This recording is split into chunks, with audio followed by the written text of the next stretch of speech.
Okay, so when most people think about the biblical book of Judges, what immediately springs to mind? It's usually a pretty bleak picture, right? Oh, absolutely. It's that cycle. The cycle. Israel betrays God. They face immediate punishment. They cry out. A judge rises up to save them. Temporary peace is restored. And then they fall right back into the fire. It feels like this exhausting, endless loop of chaos and failure. It really does. And that conventional wisdom that Judges is simply a history of spiritual and social collapse is exactly what our source material today completely overturns. Okay. It presents a radically disruptive counter-argument. Okay, let's unpack this claim because it challenges, pretty much everything we think we know about this period. The source material argues that the Judges era was not a failure. Instead, it reveals a time of dynamic, surprisingly open, and profoundly egalitarian social systems. Exactly. A period of radical equality hiding just beneath the surface of all that chaos you mentioned. And the proof, the sources insist, is the judge Deborah. Right. Her unexpected rise to the highest level of judicial and military authority as a woman, a prophet, a layperson. It isn't presented as some, random miracle that defied a broken system. So it's not an exception to the rule. It is the rule. It's the clearest evidence that the underlying social structure itself was robust, meritocratic, and had these incredible internal mechanisms for self-correction. So that is our mission in this deep dive. We're going to look beyond the surface level of conflict and analyze the core social structure that allowed a figure of Deborah's status to become the supreme leader. And we'll ultimately see that the true purpose of this entire historical account wasn't to record ancient mistakes. No. It was to deliver an urgent, revolutionary message of hope and empowerment to a much later, much more desperate audience. This is a deep dive into revolutionary leadership and really the true meaning of meritocracy. Let's start with the foundational premise then, because this truly shifts how we have to approach the text. It does. The sources are really insistent on this. Judges isn't just a simple recording of historical events. It is defined specifically as a history book, written long after the events actually took place. And that distinction is absolutely vital, especially when you're analyzing ancient literature. When we think of history today, we expect a neutral recording of objective facts. Right, just the facts. But ancient historical writing or historiography, it just didn't operate under those rules at all. It wasn't about merely listing names and dates. It was always an interpretation, a reconstruction of past events, authored by a later writer who was looking back with this specific purpose. So the historian is less like a court reporter and more like a highly selective editor and interpreter. That's a great way to put it. They're actively choosing what events to highlight, how to frame them, and what central moral or theological lesson they want to extract for their own audience in their own time. Precisely. We can call this the historian's purpose, the intentional lens through which the past is viewed. If we ignore this fundamental intent behind the writing, we get trapped. Trapped asking the wrong questions. Exactly. We're stuck asking, why did Israel keep failing? Because we're assuming the text's primary purpose is simply to report failure. But the sources suggest that if we understand the historian's purpose, we realize the book of Judges is less a literal historical report. And more of an edited collection.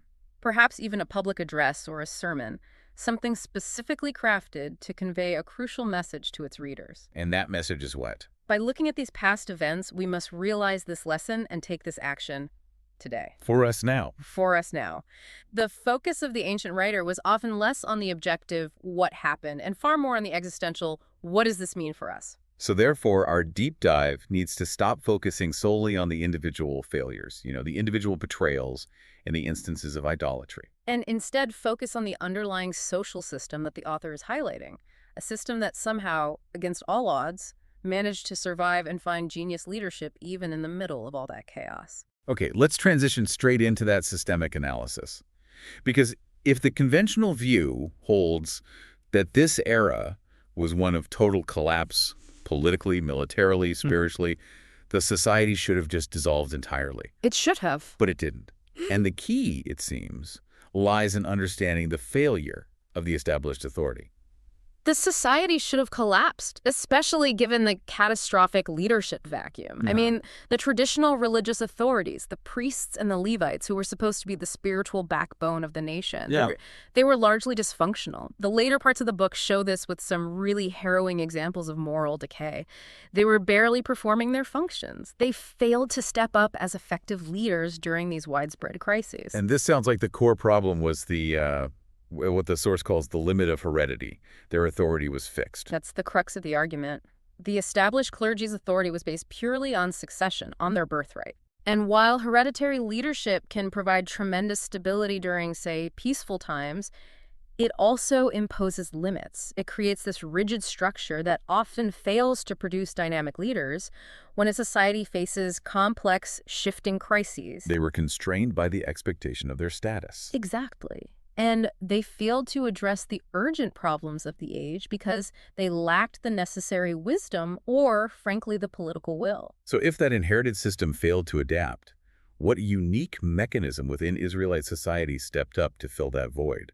This is where the source describes ancient Israel as an education republic. It's a brilliant conceptualization. It really is. It highlights the unique spiritual nature of the covenant community. How so? Unlike the surrounding pagan religions, which were focused primarily on mystical rituals, sacrifice, and often this one-way, non-negotiable instruction from a high priest, Israel's life was fundamentally centered on studying and debating the law of the Torah. So this wasn't passive learning. It was active, it was participatory, and often argumentative. Right. Absolutely. The communal gatherings were places for questioning, for vigorous discussion, for collective learning. It was a shared intellectual exercise about understanding the deepest truths of their covenant. So think of it less like a passive lecture hall. And more like a continuous, highly decentralized seminar system. This open, education-centric environment became the powerhouse of a true meritocracy. I can see how that bypasses the hereditary limits. Of course. When the focus shifts to a deep, collective understanding of the word, then people with superior wisdom and the ability to articulate that wisdom, they naturally rise to the top. Regardless of their family line or their tribe, the system discovered talent because it valued merit over status. It was a self-selecting process then, driven by necessity and communal acknowledgement. It was. And this brings us right back to Deborah.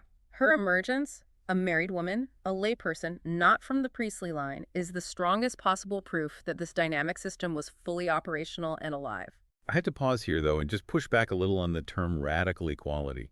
I mean, even if Deborah was elevated, wasn't there immense built-in gender inequality in ancient society? Yeah. How do the sources even begin to reconcile that tension? And that's a critical question, and the sources don't ignore it. They argue that the governing principle of the covenant community was precisely this idea of radical equality. Okay. It was the doctrine, yes, but it was also the practical social mechanism. The theological concept is this: God judges the person's inner core, their heart, their character, and not their outward appearances, not gender, not status, not wealth, not age. So the system was designed, at least on paper, to look past the external constraints of ancient society. Exactly. So when the rigid hereditary structure, the visible physical structure of the priests failed, the system just reverted to its core principle. Merit defined by the inner core. And the proof is in the pudding, so to speak. The proof is that people from all the different tribes would travel to the Palm of Deborah just to receive her judgment. That confirms society's natural acknowledgement of her authority. They weren't coming because she had inherited some title. No. They were coming because her wisdom was demonstrably superior, and it was necessary for their survival. It proves that the Education Republic was indeed functioning, even if the general political climate was pure chaos. Okay, so we've established Deborah as the wise scholar and judge, a product of this meritocratic, education-centric system. Now we transition to the phase that I think confuses so many listeners, Deborah, the military commander. How do we reconcile the quiet, reflective intellectual with the fierce general directing a war? That confusion only arises if we operate with a weak definition of faith, a definition that separates the spiritual realm from political and social reality. Right. The source material offers a far more robust definition of true faith here. It cannot be achieved solely by sitting at a desk and studying the scriptures in isolation. So that, ironically, was the failure of the hereditary priests. That's it exactly. They had isolated themselves in doctrine while the world was burning around them. So genuine, profound experience of God, true spiritual depth. that emerges when one is forced to engage, to confront, and to wrestle with the era's most painful and difficult problems. The problem itself becomes the crucible. Precisely. For Deborah, her problem was the 20 years of crushing oppression under Jabin, the king of Canaan, and his military commander, Sisera.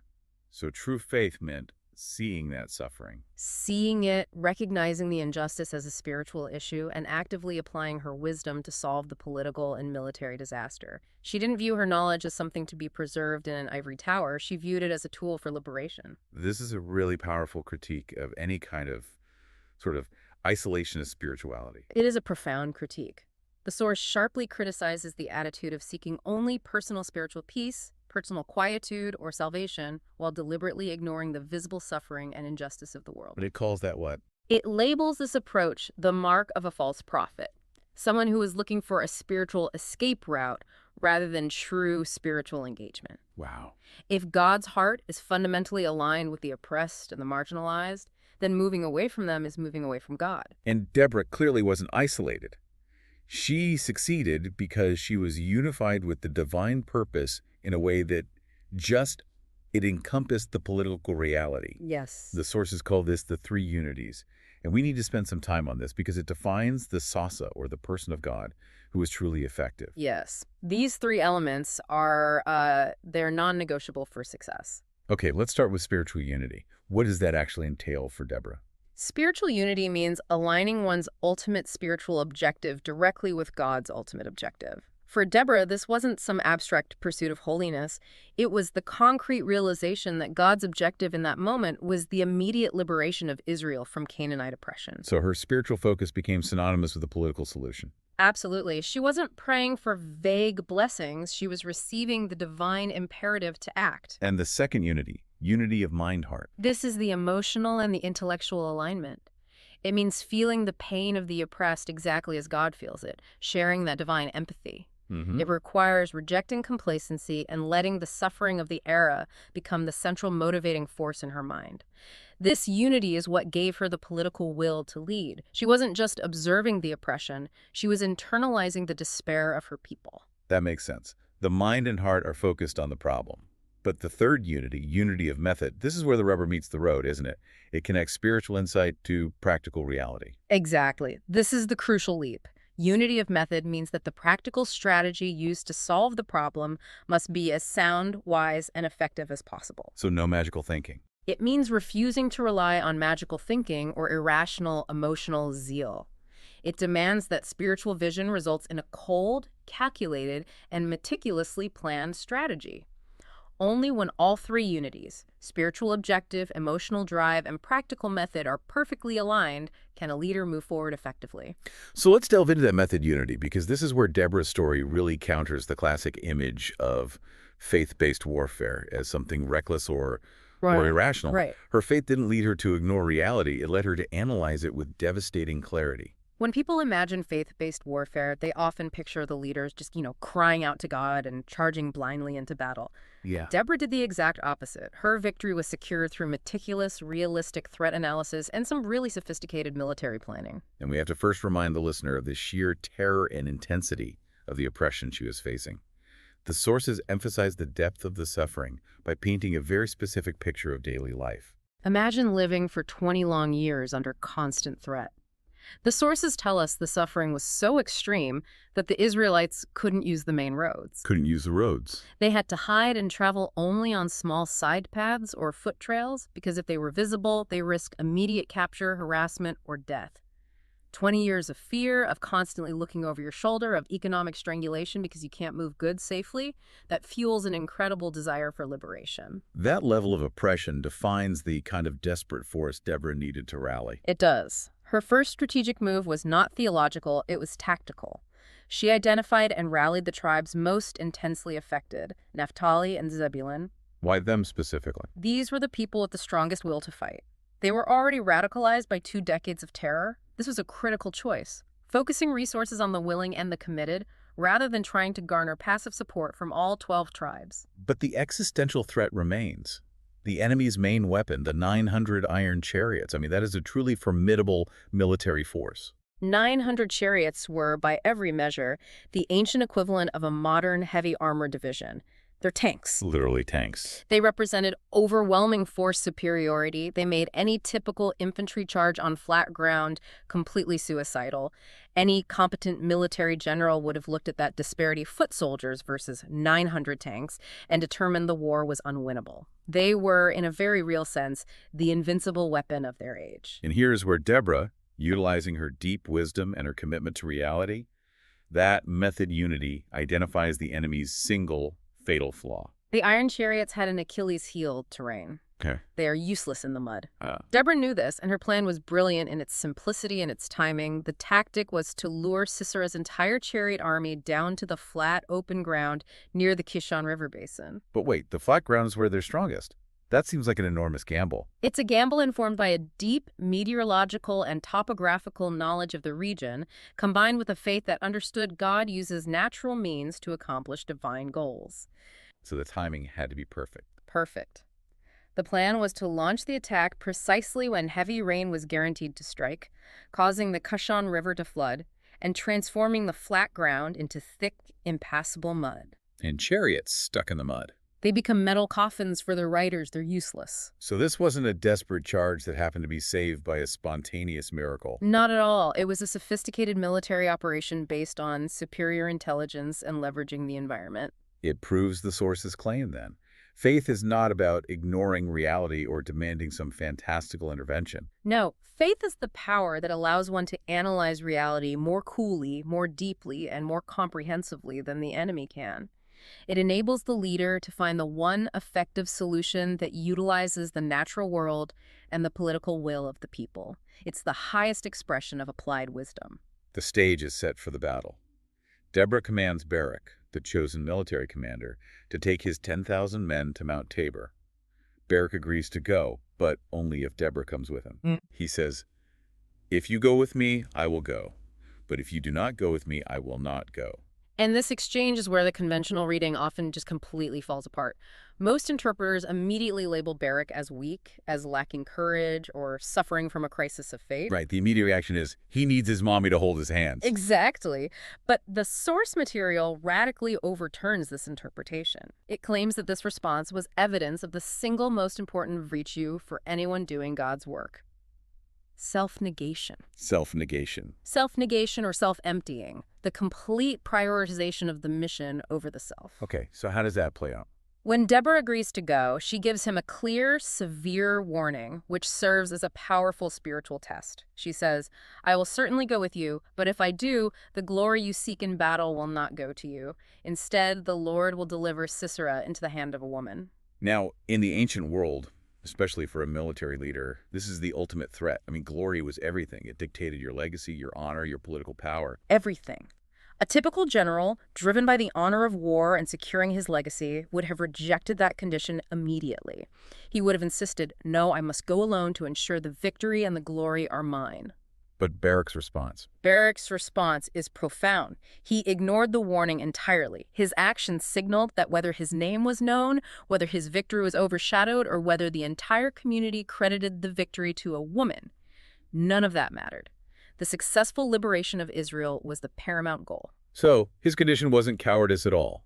It was the ultimate act of humility, prioritizing the communal victory over his personal reputation. He passed the test. He passed the test of self-negation. It was a test of ambition versus surrender. The source material makes an extreme claim here. It says the relationship with God is instantly severed the moment a person allows even a hair's breadth of thought about their own glory, their personal name, or self-interest to interfere with the work. And hereditary leaders often fail this test. Of course they do, because their status is inherently about self-preservation and privilege. Barak proved he was a fully empty vessel, willing to be used regardless of the cost to his ego.